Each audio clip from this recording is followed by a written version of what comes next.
Proverbs chapter 8, Wisdom's Call. Does not wisdom call out? Does not understanding raise her voice? At the highest point along the way, when the paths meet, she takes her stand. Beside the gates leading into the city, at the entrance, she cries aloud, "To you, O people, I call out. I raise my voice to all humanity. You who are simple, gain prudence. You who are foolish, set your hearts on it. Listen, for I have trustworthy things to say. I open my lips to speak what is right. My mouth speaks what is true, for my lips detest wickedness. All the words of my mouth are just, none of them is crooked or perverse. To the discerning, all of them are right. They are upright to those who have found knowledge. Choose my instructions instead of silver, knowledge rather than choice gold. For wisdom is more precious than rubies, and nothing you desire can compare with her. I, wisdom, dwell together with prudence. I possess knowledge and discretion. To fear the Lord is to hate evil.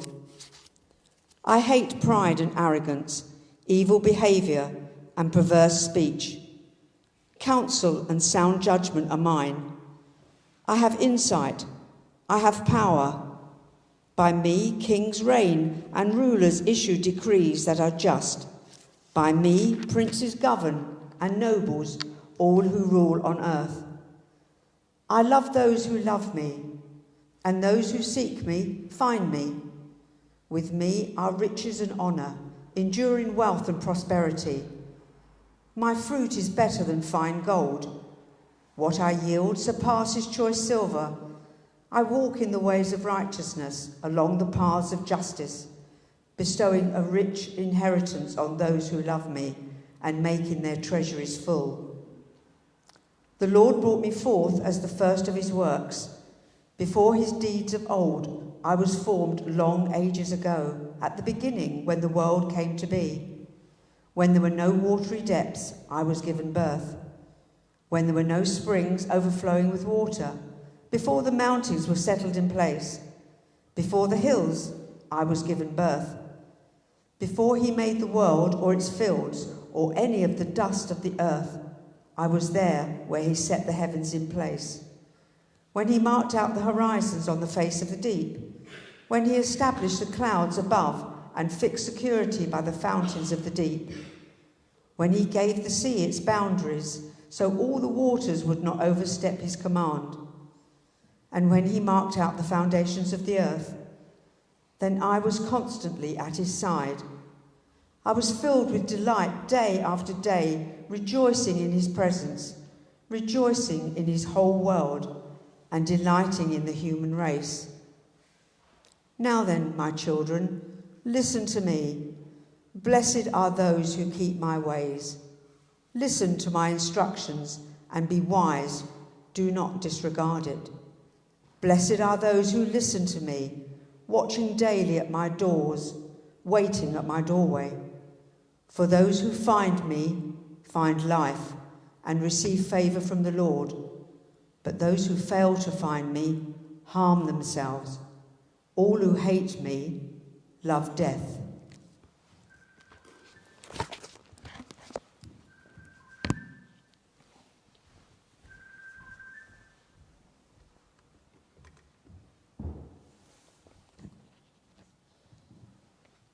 The theologian Karl Barth said that we must hold the Bible in one hand and the newspaper in the other. I've done something a little bit like that this week because I've had the news coverage of COP26 running on my laptop as I've been frantically flicking through the Bible thinking, what on earth do I preach on? What text do I preach on this week? And at one point I was going to preach on another psalm like last week, and then I changed my mind. I thought, okay, perhaps the Beatitudes from the Sermon on the Mount. And then I shifted to Luke's version of the Beatitudes. And then how about Pentecost? And then I thought, okay, maybe Ezekiel's Valley of Dry Bones. And in a way, through all of that, following COP26, the news coverage of it just made me more confused than ever. Is it going well? Boris seems positive, but the protesters are saying that the world leaders are just playing games with the climate. Who do we trust? Do we quit worrying about climate change, knowing that global leaders are forming landmark agreements and pledging billions? Or is the action of ordinary people like you and me more important than ever right now? And then I thought of you. I pictured you, Worthing Baptist Church. What does Worthing Baptist Church need to hear? Is there a word for you in this season that God will use to encourage you and sustain you? And then the word wisdom came to mind. And is that not what we need right now? Wisdom. Wisdom for world leaders, wisdom for protesters, wisdom for entrepreneurs, wisdom for inventors, wisdom for ordinary people like you and me who are unsure whether to be anxious or hopeful about the future of our planet. We all need wisdom in this changing climate. And so the question is, what exactly is wisdom? This week I typed wisdom into internet search engines looking for a picture for Facebook or for our news sheet. And I seem to get lots of pictures of people reading, also lots of pictures of books and libraries, a couple of pictures of owls, a few pictures of human brains. These were all the pictures that came up on the internet when I typed in wisdom. It is wisdom about books, owls, brains. Is wisdom a kind of in the head, cerebral kind of thing only? I suppose I get why wisdom might be associated with books. We read and listen from a book every Sunday, the Bible. Each week we listen for wisdom. We search the scriptures for wisdom. Our reading this morning came from a book called Proverbs, and that belongs to a section of books in the Bible called the wisdom books. And in books, we find these kind of great reserves of wisdom, divine and human, preserved and passed down from generation to generation. And these books and digital text files, they can kind of function like a collective memory to prevent us from making the same mistakes again and again and again, if we heed their wisdom. But you might have noticed from the reading we heard read that wisdom in Proverbs 8 at least is not described as a kind of dry knowledge, information, data. It's personified. It's pictured as a person, a woman, Lady Wisdom, we might call her. And she calls out for people to seek her and follow her and find her. Wisdom is pictured as active in the world. She calls out, she raises her voice, she takes her stand, she cries out, she speaks, she enables, she yields, she bestows, she delights, she rejoices. These are all the verbs associated with Lady Wisdom. And just by paying attention to those verbs in that chapter, we can begin to see wisdom as less up here, all up here in the brain, and more out there, lived out in the world. In Proverbs 8, we find wisdom moving from place to place to place. And this chapter kind of feels like a chase, like a search. It's like a Where's Wally book, but the question is, where's wisdom? She's at the city gates with ordinary people, but she's also at the high places among rulers. She's at the awesome first moments of creation, but she's also at home. She's at home in her house, and there are wisdom seekers watching at her doors, like paparazzi waiting for a celebrity to come out. These are the kinds of pictures we're getting. So let's go through these scenes. City gate, royal court, creation, home, and let's see if spotting wisdom in these various places can help us to pursue wisdom in the many places that we all inhabit in our changing climate. So firstly, at the city gate. Verses 3 to 5. Beside the gate leading into the city at the entrance, she cries aloud, "To you, O people, I call out, I raise my voice to all humanity. You who are simple, gain prudence. You who are foolish, set your hearts on it." In ancient cities, it was at the gate that people would come and go and meet and gather together. Disputes were settled there. Marriages would be arranged there. Goods would be bought and sold, all at the gate of the city. Worthing doesn't have a town gate, does it? But do you remember, some of you will remember the bandstand or the rotunda. And that used to be in the centre of town by Costa and what was Woolworths. And it was a popular meeting place. People would say, "I'll meet you at the bandstand." And there used to be ladies selling flowers there. Put your hand up if you remember the ladies selling flowers. Yeah. And they would say, "Flowers are lovely, dear." Now, Lady Wisdom is like those flower ladies. But Lady Wisdom, rather than taking money, she takes people's foolishness and simple-mindedness and trades them for true and just words that are more precious than silver, gold, and rubies. "Wisdom is lovely, dear," she might say. "Wisdom is lovely, dear. Come and buy, come and take wisdom." According to this passage, then, one aspect of seeking wisdom is seeking out what is just and true. Wisdom loves justice and truth.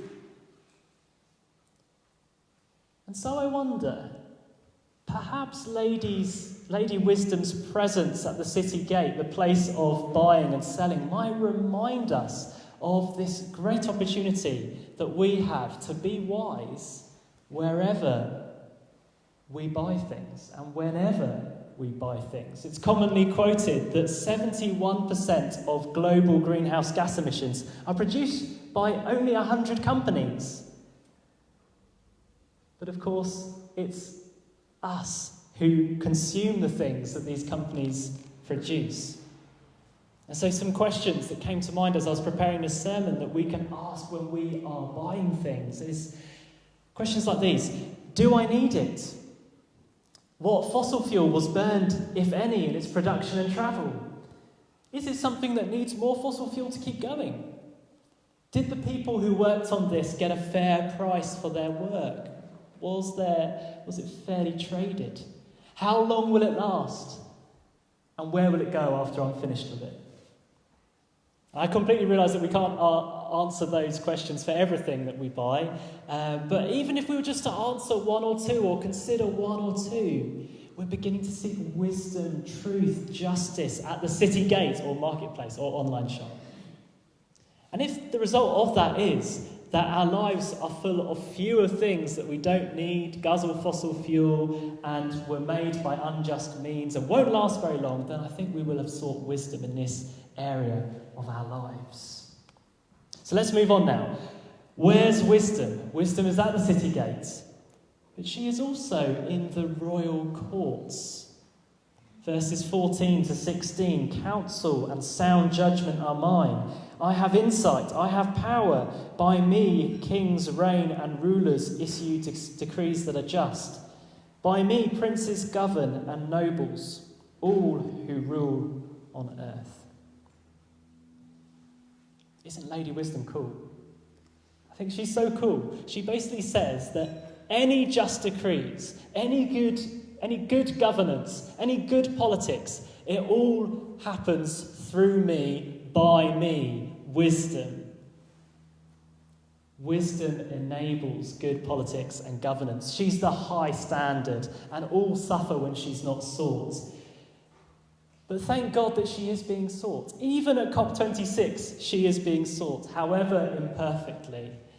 And it might be that you're uninterested in what's going on in Glasgow at the moment. It might be that it feels very distant and very kind of separate from ordinary, normal life.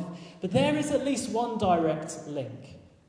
Whatever wisdom is enabling positive change at COP, it is the very same wisdom that we are seeking this morning, and it's the wisdom that is the gift of God. You and many leaders at COP share this common pursuit of wisdom at varying degrees and at different levels of intensity. But wisdom promises this in this chapter: those who seek me find me. Those who seek wisdom find wisdom. So let's be praying. Let's be praying that those who are making decisions and negotiating at COP26 will seek wisdom and will, in the words of Proverbs 8, issue just decrees that are good for people and good for the planet. And of course, I understand not all global leaders are attending COP26 and not all are seeking wisdom. We can lament that, we can be a bit angry at that, but the good news is that wisdom will carry on calling out. She'll carry on saying, come and find me, seek me, and you'll find me. And the best we can do is just respond to her call wherever we can in the world and support others who are responding to wisdom's call. Let's move on. So, where's wisdom? Wisdom is at the city gate. Wisdom is at the royal courts. And thirdly, wisdom was present at creation. Verses 22 to 23 and 27 to 31. The Lord brought me forth as the first of his works before his deeds of old. I was formed long ages ago at the very beginning when the world came to be. I was there when he set the heavens in place, when he marked out the horizon on the face of the deep, when he established the clouds above and fixed securely the fountains of the deep, when he gave the sea its boundary so that waters would not overstep his command, and when he marked out the foundations of the earth. Then I was constantly at his side. I was filled with delight day after day, rejoicing always in his presence, rejoicing in his whole world, and delighting in the human race. We start to see here the special, the unique, close relationship between wisdom and God. Wisdom appears here to be a creature created by God, but is not any old creature, but is prior to creation and on a different plane from the rest of creation. Wisdom spoken here as God's companion. God created the world with wisdom. And you might find it interesting to know that when it says God marked out the horizon, marked out the foundations of the earth, it's the same Hebrew word that is used to talk about the just decrees that are marked out by human rulers. The Hebrew word is hakak. So the idea in Proverbs 8 is that when human beings govern with justice, they are sharing in or mirroring the creative action of God. And so wisdom is like this kind of go-between. Wisdom enables human rulers to govern well because wisdom was God's companion at creation. And again, wisdom is active. Not all up in the brain, but active in these verses. She was filled with delight day after day, rejoicing in the whole of creation and rejoicing in the human race. That's wisdom right there. Delighting, rejoicing in God, creation, humanity. I picture wisdom dancing with God through creation, delighting in all that she sees. So a question for us this morning, question for you: how are you delighting and rejoicing in God, creation, and fellow human beings? Your answer to that question is not trivial, because this is wisdom. Wisdom isn't just about the slow and steady, self-controlled thought and action.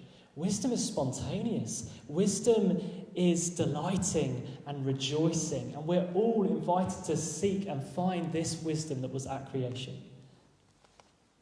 I saw this beautiful sunset on the promenade this week, and it set me off rejoicing, spontaneous rejoicing.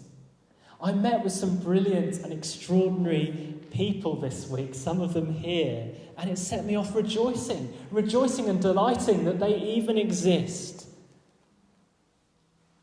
I rejoice in God, who has marked things out in creation in such a spectacular and genius way. And that rejoicing, it leads me to ask certain questions. How can I mark out my life, order my life to revere the wise limits and ordering of God's creation? How can I refrain from leaving heavy footprints on God's beautiful creation? How can my whole life be one long expression of delight and rejoicing in God's creation and my fellow human beings? There might be questions you want to ask as well. So where's wisdom? Wisdom is at the city gate, in the royal court, at creation, and lastly, wisdom is at home. The chapter ends with Lady Wisdom saying, verses 34 to 35, "Blessed are those who listen to me, watching daily at my doors, waiting at my doorway. For those who find me find life and receive favour from the Lord." So the image here is of people loitering around Wisdom's home. People who are watching daily at her doors, waiting at her doorway, waiting for her to come out, waiting for that glimpse, waiting for a word with her. And it makes me think of the paparazzi, the way they hang outside celebrities' homes, trying to get that photo. And the question is, are you part of the wisdom paparazzi? And of course, paparazzi are often very annoying and sometimes do illegal things, but actually Wisdom, she invites paparazzi, the wisdom paparazzi. She invites them to come and wait outside her doors, watch for her. Are you watching for wisdom? How is your pursuit of wisdom? What's the shutter count on your camera? And in all of this, rather than asking, am I wise or not, ask a different question. Am I seeking wisdom? Am I actively seeking wisdom?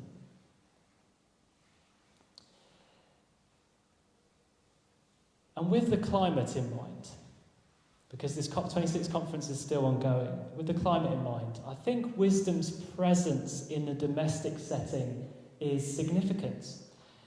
That wisdom is not just something to be sought in public, but actually in private, at home too. And I find it really interesting that apart from addressing how we travel, all the other top ways of reducing our carbon footprint take place in the home. Using renewable energy, changing our diet, reducing food waste, minimising plastic use, insulating our homes if we can, opting for a heat pump or efficient electric heating when it comes to changing a gas boiler or thinking about something different in our home. These are all ways that we can seek wisdom in the home in this changing climate. I'm coming to close now, but I realise that this whole sermon on wisdom needs to go up an octave, because in the New Testament, Jesus Christ is called both the power of God and the wisdom of God. The message of Christ crucified is wisdom. And so we find wisdom at the city gate. We do. And we find wisdom at the royal courts and at home and at creation. But we supremely find wisdom at the cross. The Apostle Paul notes that while the message of Christ crucified appears to be foolishness, the foolishness of God is wiser than human wisdom. I love that. The foolishness of God is wiser than human wisdom. And the weakness of God is stronger than human strength. And so Jesus shows us that real change happens in the universe and in the human heart, not through the force of strong people, but through the weakness of God. The wisdom of sacrificial love exemplified in Christ. We walk in wisdom when we walk in the way of Christ. And that will mean that some of the things we do for love, like the cross, seem weak and foolish. What difference can tiny changes in our lives make to climate change? But the good news is that our weak and foolish actions in God's sight and with God's help can end up being both strong and wise. And that reminds me of some words, not from the Bible this time, but of Gandalf from Peter Jackson's film adaptation of The Hobbit. Saruman believes it is only great power that can hold evil in check. But that is not what I have found. It is the small, everyday deeds of ordinary folk that keep the darkness at bay. Small acts of kindness and love.